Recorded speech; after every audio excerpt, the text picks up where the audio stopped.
सारणा मंडलांतर्गत छपरा जनपदांतर्गत माझी अंचलांतर्गत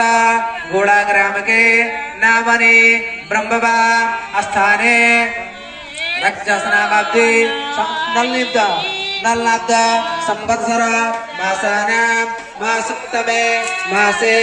सुभे वैशाख मासे शुक्ल पक्षीय एकादश्यां तिथौ अपना गोत्र नाम रख ली। गुप्तोहम सपरिवार प्रतिनिधि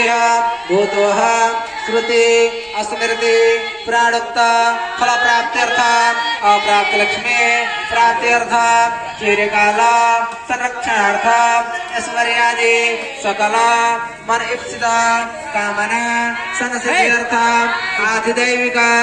आधिभौतिक आध्यात्मिक वांछने संतते स्थिर लक्ष्मी कीर्तिर्लाभ शत्रुपराज सदविष्ट सिद्ध्यर्थ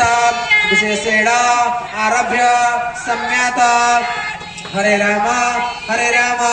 राम